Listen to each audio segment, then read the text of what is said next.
You're not stupid. That's not it. You haven't known anything else other than all the bullshit which was set up a long time ago. Countless generations before you did the very same thing you've done. They trusted their parents and everyone else who told them about growing up, working hard, and having a happy life.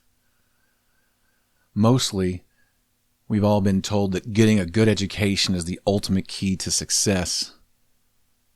But you know that's not true. We all know that's not true. Again, you aren't stupid. It's not a matter of your intelligence. It's a matter of how timidly you accept the lies. How you underestimate the true level of control you really have. And how unnecessarily you take it up the ass by following the rules set up by dead people who your parents told you mattered for no real reason other than they too underestimated the true level of control they had over their lives and fucked themselves from doing anything that they would really want to do with their lives.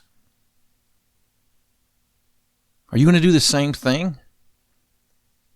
Are you going to follow blindly the paths of everyone before you who blindly followed the paths of everyone before them? Can you do what they wouldn't or couldn't do? Can you demand more? Sure you can. Anybody can. But will you? Will you demand more? Or will you turn out like all the other miserable empty sacks of wasted potential you call adults? Are you going to do what they did? And then tell your kids to do the same? Are you? Or are you going to demand more? Guess we'll just have to see. You're listening to SixFinger Learning with Jason Free. Some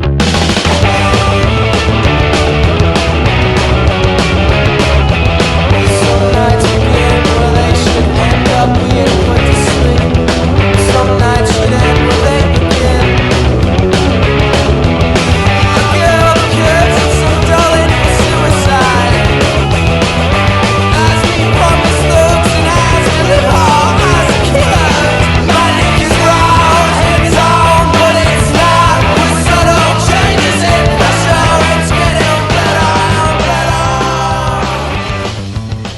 Hello everybody, welcome. Let's get started. I'm Jason Free. You have stumbled across a SixFinger Learning podcast. Good morning, good afternoon, good night. I really don't know when you're listening to this, so it's a little difficult for me to come up with a strong or solid greeting. As you can tell, I'm fumbling a little bit. I apologize for that. I have to admit, this is a little fucking weird for me. I'm much more accustomed to speaking with large groups of people where I can look at their eyes, I can look at their body language. If, I really don't want to talk that much about what I'd planned on talking about, I can ask questions and just kind of let the class take over. And I can't do that now because I'm sitting in a room with a microphone and a guy in the corner who really doesn't give a shit about what I say. He just wants to make sure that my levels are okay and I don't hit the table. Evidently, I hit the table a lot.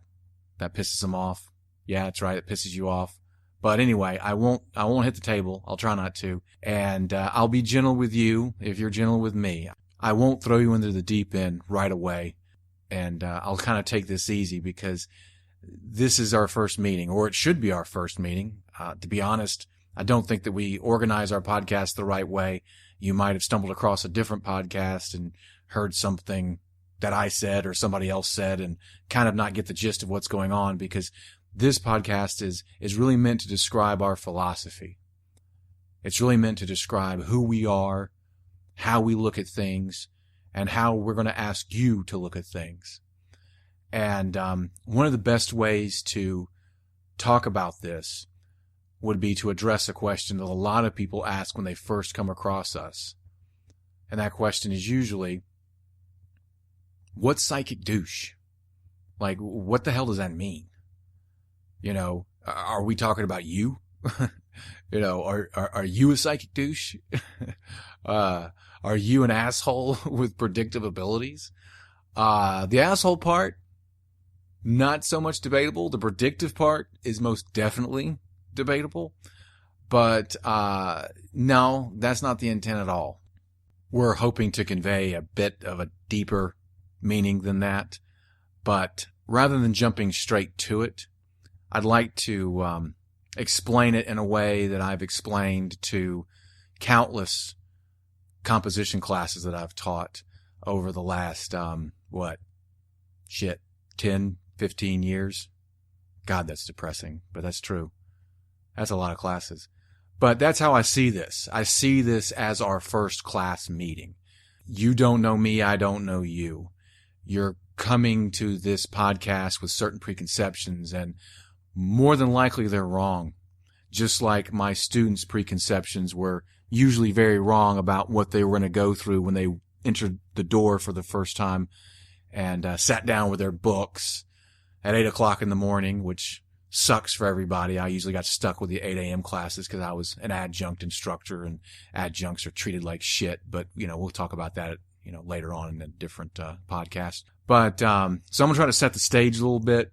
That way I can kind of visualize things and maybe get into a better groove than that awkward intro that I've just given you. So it's the first day of class. People are showing up with their books. They're showing up with their schedules and whatever. And they're thinking, this is going to suck. I'm going to have to write a bunch of papers. I'm going to have to write things, in ways that are very unnatural to me. And I'm going to have to read things that I don't want to read. Hell, I don't even like reading to begin with. And I'm going to have to read. This is like the worst class I can ever possibly have. And it's 8 o'clock in the morning. I keep hitting that. I'm sorry because I just sucked so bad. But one of the first things I would tell them is that they need to sell their books back. They need to go back to the bookstore, get their refund as soon as possible. Because we're not going to use those books. We're not going to use those books at all. That usually gets some people's attention. Some people are pissed off. Why? I thought we were supposed to, blah, blah, blah. And I'm like, yeah, you're supposed to. But to be honest, I think they're going to get in the way of what I really want to get accomplished. And we can get things accomplished without you buying those books and without you spending money, because we might hit 10% of it. And we all been in those kind of classes. If you've been to college, how many books did you ever really go through from cover to cover? So why even go through, the charade that we're going to go through that book? Especially when that book has a different set of objectives than what I have. I only have a few things that I want my students to learn at the end of the class. The number one thing being thought. Real thought. Not going through the motions of, I've got a 5-paragraph essay and I have to have an introduction that has certain things in the introduction. Then I have to have 3 body paragraphs. And in the 3 body paragraphs, I have to have a topic sentence, and I have to have a setup that leads to some sort of evidence that then I analyze and prove to you that the topic sentence is something that's, supports my thesis. And then I do that 2 more times, and then I have a conclusion, blah, blah, blah. That's not thinking. That's bullshit. Because outside of the academic setting, you're going to never fucking do that. I have written almost all my life, and nobody has ever walked up to me and said, hey, that transition to your analysis could be a little bit tighter, Jason. That evidence that you picked, could you really find something that's a little bit more indirect as opposed to just going straight to it? I mean, all the things that composition teachers try to teach you and they waste your time on because they're just asking you to jump through academic hoops that really don't matter outside of that classroom, unless, of course, you go off to 102 and you have to jump through those hoops again and, it just goes away. I am trying to teach you how to think, because that's something that you're going to need in every class. And most importantly, that's something that you're going to need when you leave class and when you graduate.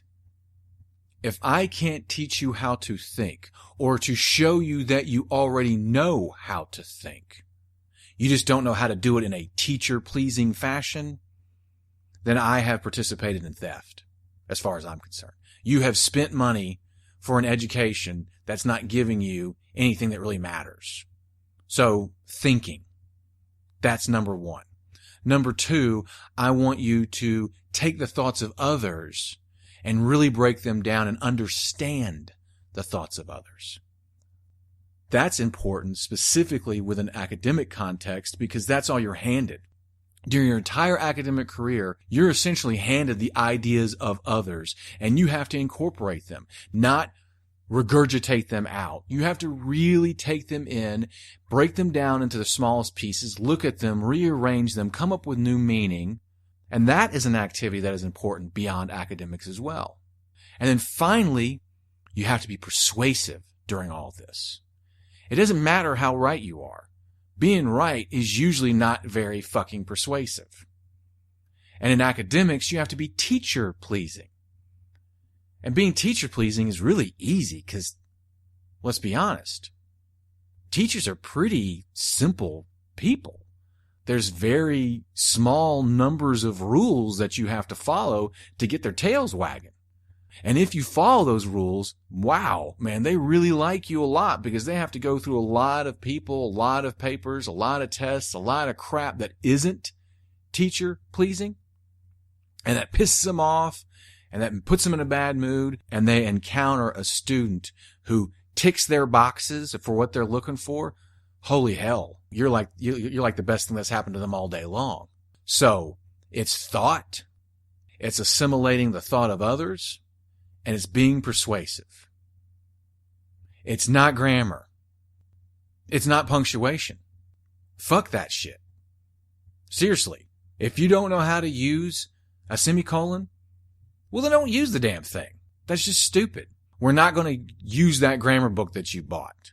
We'll go over grammar once I've seen what the problems are that the class is having, but I don't need a grammar book to teach you that. You don't need to spend $75, however many dollars on that thing just so that we can go over comma rules or something like that for a couple of class sessions after we've gotten better at thinking and assimilating thought and being persuasive.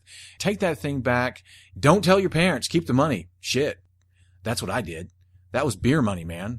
Or other things, but whatever. So, save your money, save your parents' money, give them back to them and make them happy on the first week of class that it didn't cost so much that you don't have to use those things. Lighten the hell up. It's not a big deal. It's the first week. They'll take the books back. Anyway, I just usually have to deal with people asking questions, throwing their hands up and stuff. And so I'm visualizing that right now. I apologize for bringing you that flashback. So these people are usually freaked out. They've switched their tone from, oh, wow, I'm going to have to do all these papers and that sucks, to, oh my God, I'm going to have to think. Well, what the hell's that about? So I have to shift the conversation to saying, you guys know how to do this already. You do this all the time. As a matter of fact, you're experts at it, probably. If you weren't, you wouldn't be sitting in this classroom because you've had to do these things all your life. You just don't recognize it as being something that you can use in school because no one's ever pointed that out to you. Well, that's what I'm going to do. I'm going to point it out to you. I'm going to show you that you know how to think. And I'm going to show you that you know how to think about other people's thoughts. And I'm going to show you that you know how to be persuasive. It's just putting it all together in this weird little vacuum called academics that doesn't exist anyplace else. So, I say put everything aside, don't take notes, let's just talk. And there's a variety of different topics that I address, but one of them that I usually address is a question. And I say, okay, everybody, we're in America. And America is known for a lot of different things that you can't find around, the rest of the world. And a lot of that being rights and privileges, right? I mean, that's what makes us great. We have all these rights and privileges that you usually don't find in other places. And a lot of people have fought for them and died for them. And it's something that when people say America, that's something that comes up close to the top of the list. Well, let's think about those. Let's talk about the whole notion behind rights and privileges. How do we get our rights? How do we get these privileges? And it's usually as silent as it is right now. People are looking at me like they're a dog that I've just shown a card trick to. So I have to really poke and prod. And I have to say, how do we get our rights, guys? Come on. You need to talk. This is going to be a classroom where you have to talk. You have to participate. That's going to be teacher pleasing for me. And if you want good grades, you got to please me in this way. And I'm telling you right now, this is what you got to do. And so, you get somebody who throws their hands up and they'll say something like, through the Constitution. As important as the Constitution is, I don't believe it's ever really given me a right. Walking around rights is what I'm talking about. Not esoteric philosophical stuff, but I'm talking about I get out of bed, I do something, and I do that because I have the right or the privilege to do it. So, okay, Constitution, sure, it's got some stuff written down, but what does that mean to me when I'm walking around through life? So, okay, how do we get our rights? Through laws. Laws give us rights. Yes and no. We'll get to that in a little bit. I'm really intentionally trying to step on some of these initial knee-jerk reactions. Because what they're saying is not really wrong. It's just they're not thinking. They're just giving me the stuff that they think that I want to say, and so we can move on. And we're not moving any fucking place. So, I say, okay, guys, this is okay, but you can do better than this. I want you to think. Sometimes people will participate, but usually what I have to do is go a little bit deeper and say, okay, what are these rights and these privileges that we get every day by living in America? Freedom of religion. Yes, we can go to any church that we want to or not go to any church that we want to. How do we get that right? Well, I don't know. Usually my parents drag me there. Exactly. It's not really a right. It's really more of it's a custom that is allowed, which of course is a right or a privilege, but that's not where I want to go with this conversation. What is a right? What do we get to do? Right of free speech. Well, first of all, that's bullshit. I mean, you really don't have the right to free speech. And a lot of the students that I've given this speech to are just a year or so away from high school where you didn't have any free speech. I can throw out all kinds of, Supreme Court decisions that show how high school students aren't allowed to say what they want to say and all that kind of stuff. But yeah, red, white, and blue, free speech. How do you get it? You're born with it? No, you're not. It's a different situation than that.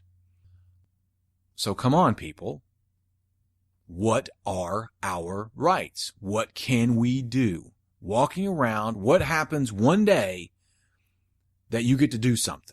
And you realize, shit, I get to do this now.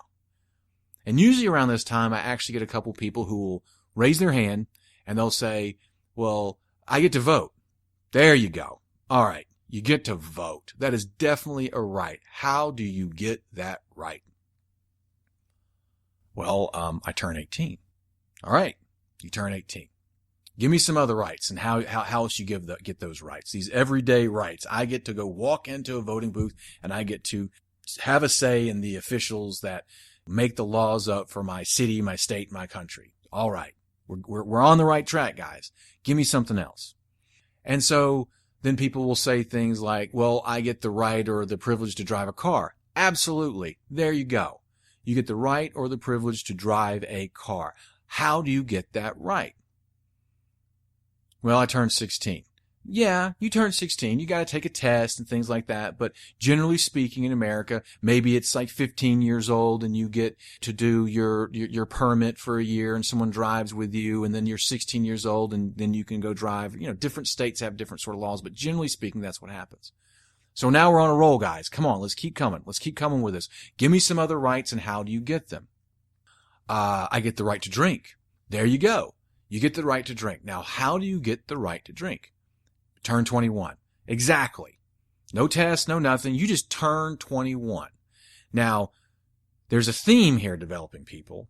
What is that theme? How do we get our rights? If we get the right to vote by turning 18, if we get the privilege or the right to drive a car when we turn 16, if we get the ability to drink a beer legally when we're 21, how are those things linked together in terms of how we get them? Age. It's about age. And then now the light bulbs start clicking off. Yeah, that's right. I can't smoke a cigarette until I'm 19 years old legally. That's right. You can't go into certain movies until you're a certain age. Our age dictates so many things in terms of what we can and cannot do in this country. Now, let's think about that for a second. Let's think about these rights. The right to drive a car. Okay? You're generally 15 or 16 years old. Now, what is going on in your body when you're 15 or 16 years old? Chaos. That's what's going on in your body. Guys, you got enough hormones in your body to kill a man in their 50s. Guys and girls both, you're awkward. You're almost never more awkward in your life than that period of time. So what does our society do? We have decided at that age, we're going to grant you access to a 2-ton vehicle that can not only kill you, but wipe out innocent people on the road. Sober. This is not talking about drunk driving or anything. We're talking about you're stone cold freaking sober and you're driving down the road and you're not coordinated at all, really. And you're not paying attention and all those things that are biologically proven to exist within a teenage body. We're just going to throw some keys at you and put you on the road. Let's talk about some other stuff. Let's talk about that voting thing. 18 years old. That's a pretty damn powerful right. That's essentially the cornerstone of our country. The ability to vote, to go in and have a say, and to have your representative truly represent you.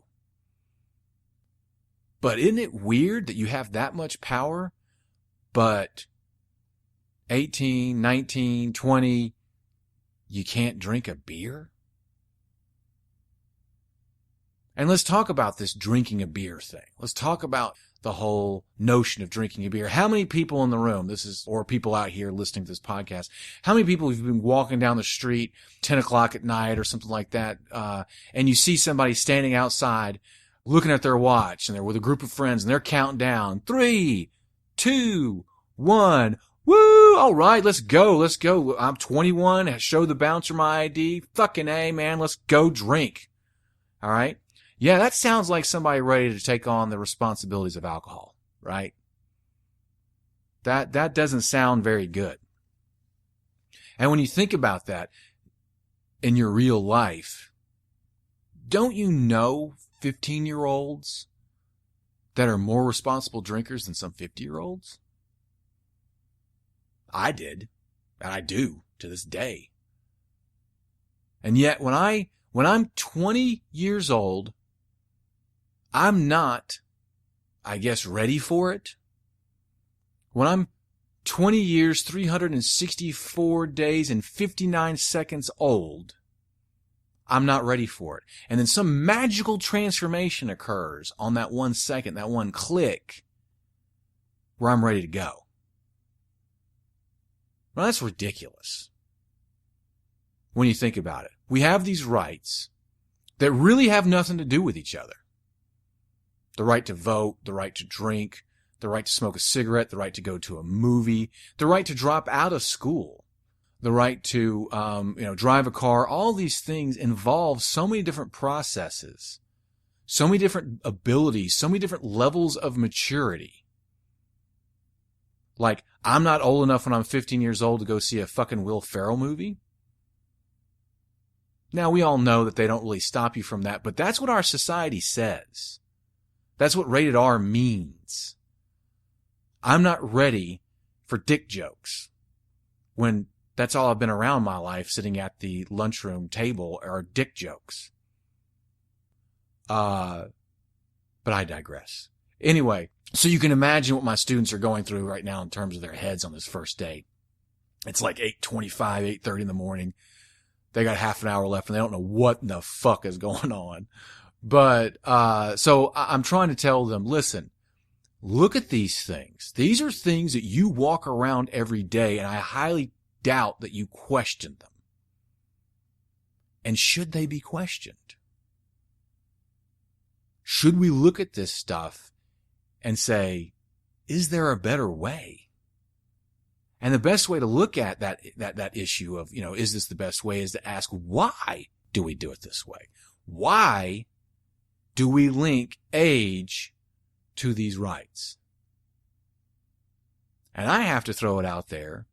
It's the old Jello Biafra sort of mantra for America, which is give me convenience or give me death. It's easy. Do you realize how much of a pain in the ass it would be to hand out these rights in a logical fashion, on a one-to-one-to-one individual fashion? It would take forever. It would be expensive. It would be a pain in the ass. So it's easy. Fuck it. You're 16, you can drive. You're 18, you can vote, but you can't drink a beer. You know, interestingly enough, you can look at different cognitive development thought leaders, such as like Piaget and people like that, who will say that there's a reason why there was a draft, or it could still be a draft, for people at the age of 18. And they draft people that are 18 years old. They draft people at 18 years old because their brains haven't fully formed yet. And and when you pull those people with still baking brains, and you pull them out of their home and you shake, rattle, and roll their heads in terms of, you know, what they're trying to do. And we're going to go to this country that you never heard of, and you're going to go over here and shoot at people, and they're going to shoot at you, and go over that hill and all that kind of crap. They're more likely to say yes than a 25-year-old. A 25-year-old will look at you and say, go fuck yourself. I'm not going to do that. They're shooting at people. I don't want to do that. So it's really interesting that we allow that to occur, and allow things like smoking to occur before we are allowed to drink a beer. You know, smoking is basically suicide on the installment plan. No matter what you think, that's the truth. And you're allowed to do that at a certain age when you really haven't formed your brain yet. That's wrong. That's not the way it's supposed to go. And yet, this is what we deal with every day. And then let me take this another step that I bet you haven't really thought of in this way, but in a lot of ways you have thought of. If on the front end of life, you're not allowed to drive a car because you don't have the physical abilities or mental abilities, and then for some reason at 16, when you're all haywire, they give them to you. Or you're not allowed to drink, you're not mature enough to drink, you don't understand the consequences of drinking, or vote. You can't let a 6-year-old vote because they don't understand what the hell's going on with the politics and whatever, and that would just be stupid. Then why can't we, on the back end of life, start taking some of these rights away based on age? Why is it okay for an 80-year-old who can barely see over a steering wheel driving a 1982 Cadillac? Why are they allowed on the road and possibly kill somebody when they don't have the abilities that some 12-year-olds have or 13-year-olds have that we would never in a million years let drive that tank through our streets? Some of these people, I'm talking from Sarasota right now, so this is a little sensitive to me. You know, we have more 85-year-olds in this county than any place in America. And we're coming up on an election soon. And I know for a fact that there are both parties are already lining up all kinds of different vans and whatnot to help different people go vote. And they probably don't even know what fucking year it is. And that's not an overstatement. That really is not an overstatement at all. Why are they allowed to vote? And my 6-year-old daughter is not.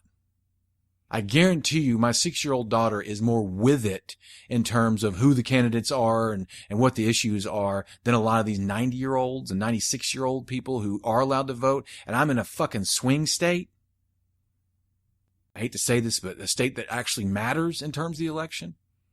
Why don't we take those things away? Now, as I'm talking about these things, light bulbs are going off. People are actually thinking. Some people are getting pissed. Some people are getting pissed off at me because they think that I'm trying to, start shit and all that kind of stuff. And I am, but not in the way that they think. Other people are getting pissed off because they're like, yeah, what the hell? And I'm like, this is what I'm looking for, people. You're actually thinking. And it's easy. You need to learn how to do this with things that are difficult, with things that you don't want to talk about, with science issues, with historical issues, with business issues, whatever your class is. This is the level of thought, like really questioning and turning it around and thinking about my thoughts and thinking about the people who made these laws. I mean, people who supposedly know much more than us sat in a room at some point in time and said, you know what, this is how we're going to give out rights. When we all are right here from the age of like 18 to, sometimes I had 30-year-olds and 50-year-olds or whatever, but mostly, we're talking about late teens, early 20s. All of us can look at this and say, this is stupid. This makes no sense. And yet, this is how we run our country, and this is how we go through our lives. Without question. And a lot of people are sitting right now in this classroom for the same reasons. You haven't thought about it. You're going through the motions. You've been told, this is how I've become happy.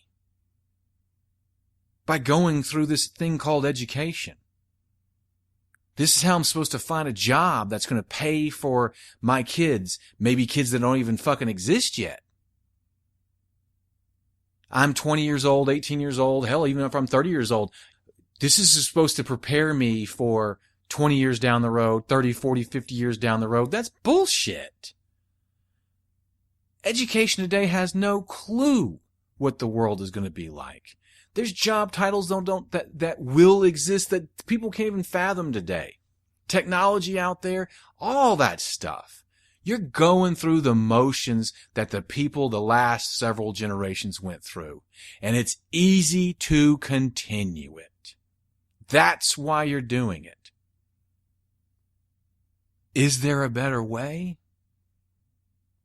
I think there is a better way. We have to get out of this line. As we grow up, we basically are thrown into this march of just a sea of people in front of us and a sea of people behind us. And we're just following the path that group tells us to go through. And we're hearing from the people up front, yeah, this is the way to go. This is the way to go. Don't stray off this way. Don't stray off this way. This is the way to go. And we just march. And we march and we march. And we're marching through shit. We're marching through mud. We're marching through just complete garbage.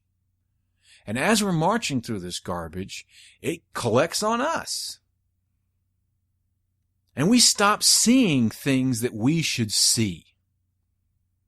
It's just not clear anymore the real way to go. So we just follow what's in front of us and we're trying to get the muck off. Or then after a while, we don't even try to get the muck off because there's no fucking way of getting it all off because we're just marching. We march from, kindergarten through elementary school, through middle school, through high school, all the stupid shit that you have to go through, the stupid expectations, the stupid rules that don't exist anyplace else. We march through it so we get to college. Why? Because that's what you're supposed to do. You can't make a living with a high school diploma. That's an attendance certificate. In the 50s maybe, but this is not the 1950s. To make any sort of living, you gotta go to college. That's what they tell you. That's what the line of people in front of you tell you. So you go through college and you go through all those stupid rules. And then the financial indentured servitude that comes along with it for most people. And then really what do you get? You get a piece of paper. A piece of paper that in no way really shows that you're ready for the world. Because once you leave that, then you go into a career. And those students that have gone out into the real world, or those of you who are listening to this podcast know, you leave college, you go into that career. The vast majority of you start off relearning shit that they want you to know. That has very little to do with all the things that you've done previously in academics. And then you go through that, and you go through all of that corporate crap so that you can make it to the finish line, 65, 70 years of age, to retire. We do this blindly for the most part. And it's because we're covered through the shit of the generations that have marched before us. And we need it cleaned off. We need our minds cleaned of all of this nonsense. We need a psychic douche. And that's what SixFinger Learning is all about. And that's what my classes were all about. Remove the shit and look at what's really there, good, bad, or indifferent. It might make you angry. It might depress the hell out of you. But regardless, it's better than going through all of this stuff blindly and then having these realizations later. When it's too late. When you've gotten a degree that you can't use, that you don't need, and you have student loans. It's just total nonsense. So, what we have to do, and this is getting back to my class now, what we have to do is we have to start thinking about these things. And then we need to start thinking about how we can convey all of these thoughts that are going through your head. Because they are thinking now. Some of them are raising their hands and talking. Some of them are elbowing each other saying, hey, blah, blah, blah. And they're actually, things are going on at 8:45 a.m. that usually don't go on at 8:45 a.m. in a classroom. Real thought, sharing information. It's a communal experience. Well, now we have the old pesky assignment that has to come in. Oh shit. Now, it's just dumping a bunch of cold water on them. I need them to write this stuff down. And I need them to write it down in a way so I get a writing sample. That's really what I'm going for, is a writing sample. I need to see the level of the room. I also need to see how the individual students, where they are with their academic writing skills. And it is very much academic writing. And I try to tell them that your first assignment between now and the next time we see each other is to write something down. I don't care if it's a paragraph. I don't care if it's a 5-paragraph essay or whatever. You need to write something down that addresses the issue of, is there a better way? Pick anything. It can be rights. It can be anything. Is there a better way? But I want you to think about who you're conveying this information to. Me, your instructor. I really want you to start thinking about teacher-pleasing writing. Because that is a trick. And now they start getting depressed again. Things were getting pretty cool there for a second. Now they gotta be teacher-pleasing. That's the most ridiculous shit I've ever imagined. I gotta please the teacher? Well, yeah, you gotta please the teacher. That's how you get a good grade. Just like you have to please a boss. That's just how you have to please a wife or a boyfriend or a girlfriend or a husband. Just like you've had to please your parents. Now think about that, people. Think about some time in your life when you were like, I need some money. There's a party, I need gas money, whatever. I need money. I don't have money. I don't have a job. Mom and dad have money. I need to get money from them. Who do I go to for money? Who's the best person for me to go to? And what is the best tack to take with them? Dad's pretty logical. So I got to go to, if I'm going to him, I need to make sure that I explain the benefits of him giving me gas money. Well, Dad, if you give me some extra gas money, I can actually drop Billy off at baseball practice and you won't have to, on my way to wherever it is that I'm going. That's a little thin, but you get my point. Mom, that might be pity. Oh, Mom, I need gas money because I won't be able to go to so-and-so's birthday party, blah, blah, blah, whatever. We all do these things, these sort of selective approaches all of our lives. And yet when we go to academics, a lot of that stuff goes out the window when it shouldn't, because teachers are easy to please. Very easy to please. You just have to think that way. How do I please a teacher? How do I please this teacher? And if you're going to please me, Jason Free, as your teacher, you better think. You better show me original thought. You better not have this whole, what are our rights? Freedom of religion. That's good, but that's not thought.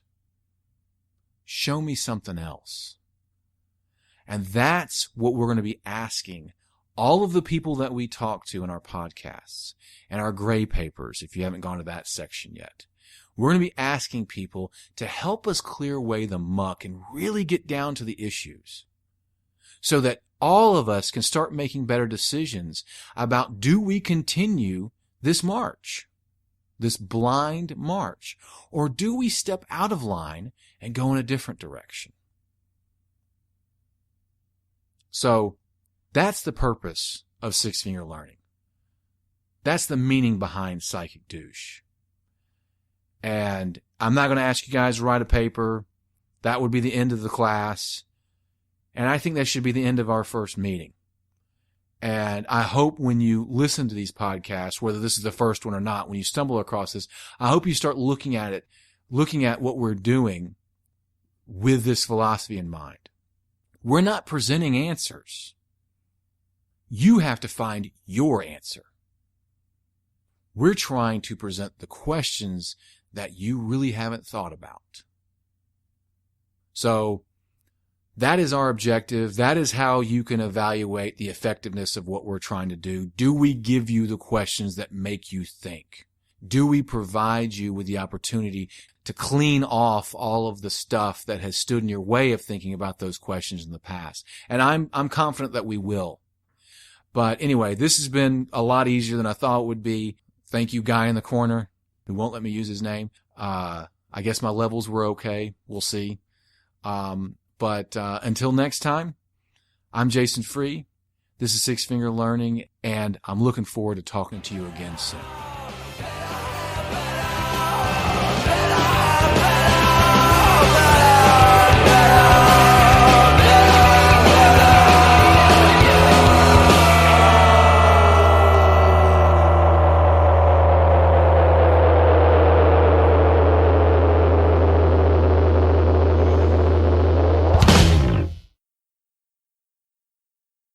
Here,